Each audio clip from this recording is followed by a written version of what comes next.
We're going to see the evolution of chronic and acute cough. Acute cough can be less than 8 weeks, usually between 3 and 8 weeks in duration, and chronic cough is more than 8 weeks. There are 3 common causes of chronic cough that are asthma, GERD or gastroesophageal reflux disease, and upper airway cough syndrome. Upper airway cough syndrome. This can be due to rhinitis, sinusitis, some allergies, or rhinitis with vasomotor constriction.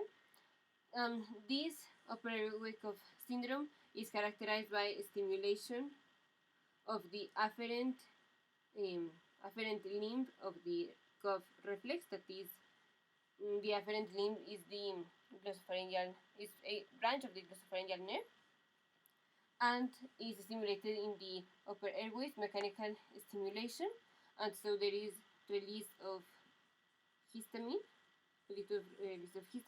and the diagnosis is confirmed when given antihistamines, H1 blockers. This will decreases the nasal discharge and the cough. If this works, then the diagnosis of upper airway cough syndrome is confirmed. Other treatments for this could be ephedrine or some other decongestant, but the most common is the H1 blocker like chlorpheniramine. Now the treatment or the evaluation of acute and chronic cough is first to do the history and physical examination.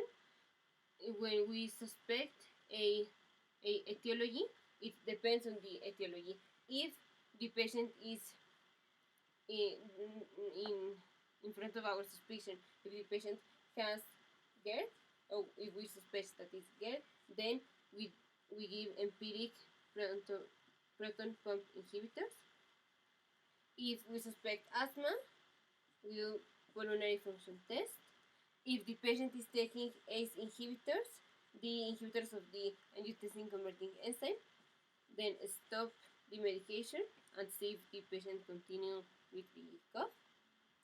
And if the patient has upper airway cough syndrome, we give chlorpheniramine and we see if this resolves. If these do not resolve after 2 to 3 weeks after treatment, then we need to do further evaluation like pulmonary function test or a CT scan. And other options of or possible diagnosis for this could be cough variant asthma or some non-asthmatic eosinophilic bronchitis or allergic rhinitis or other things.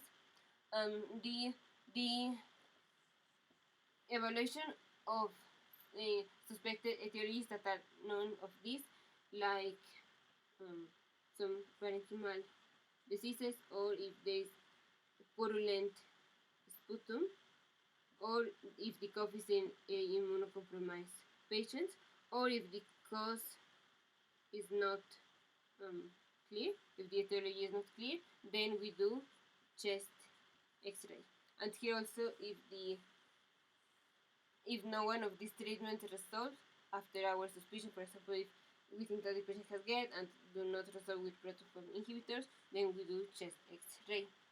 So the most common cause of chronic cough is gastroesophageal reflux disease, asthma, and upper airway cough syndrome.